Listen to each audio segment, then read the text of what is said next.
안녕하세요. 12월 24일 화요일 큐티 가이드 시작하겠습니다. 오늘 본문은 마태복음 1장 18절로 25절까지의 말씀입니다. 처녀의 몸에서 성령으로 잉태되어 나신 그리스도의 탄생은 우리 인간의 어떤 이성과 경험의 틀로 인식하기 참 어렵지요. 그렇지만 성경은 독자를 설득하며 이 기사를 쓰고 있지 않고요. 담담하게 선포합니다. 우리가 설득을 당하든 당하지 않든 이게 역사적인 사실이고 진리이기 때문에 선포하는 겁니다. 오늘은 예수의 나심에 대한 천사의 예언에 대해서 함께 살펴보겠습니다. 관찰 질문 1번입니다.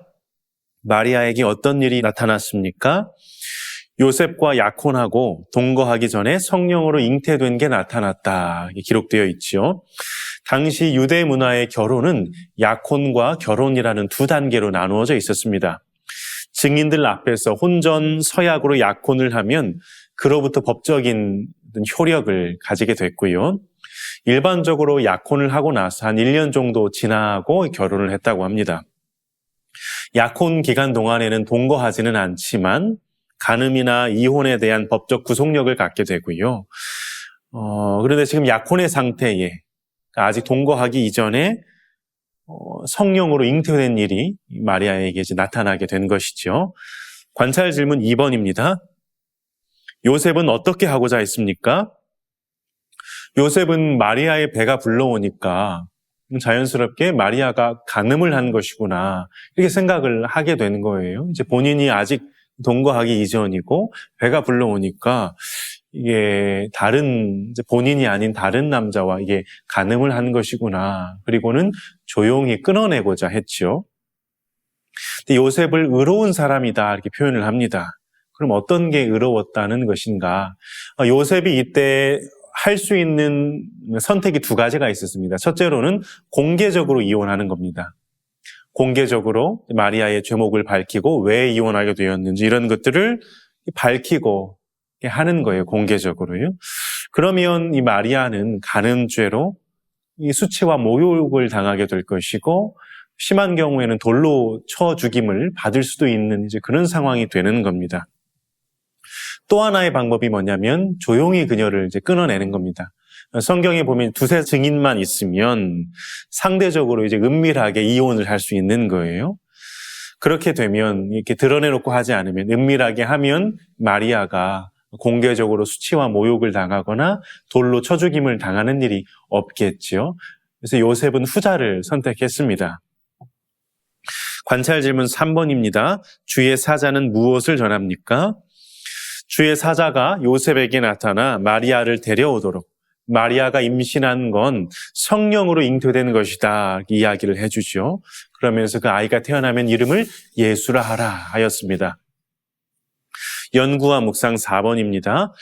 하나님께서 선지자로 하신 말씀을 이루시는 것을 볼 때 하나님은 어떤 분이신지 묵상해 봅시다.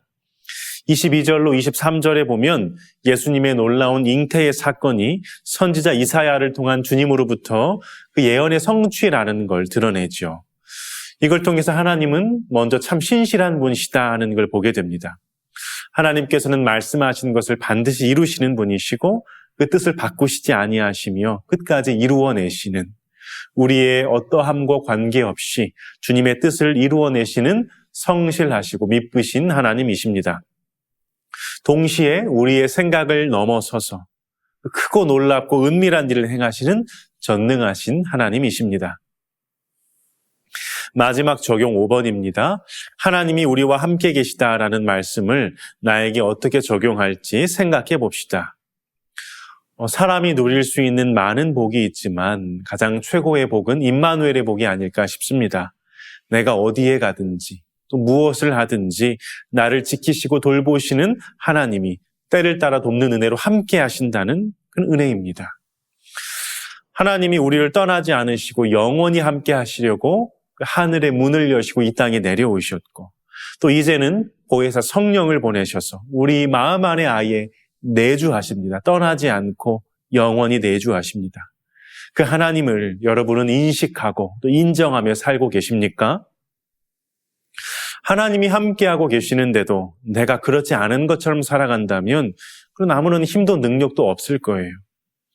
그럼 어떻게 하면 하나님이 나와 함께 하심을 경험하며 느끼며 살 수 있을까요?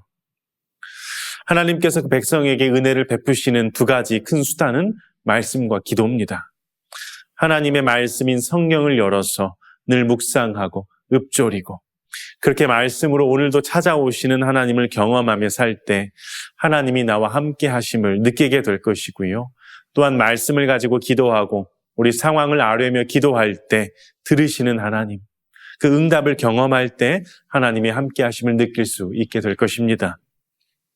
바라기는 오늘도 하나님이 나와 함께 하신다는 걸 기억하며 그렇기에 매 순간마다 하나님께 그 뜻을 묻고 또 말씀을 통해 그 뜻을 듣고 하나님을 의지하며 살아가실 수 있기를 간절히 소망합니다. 연말 연시 함께 하시는 그 하나님의 은혜가 성도님들의 가정에 충만하시기를 주님의 이름으로 축복합니다.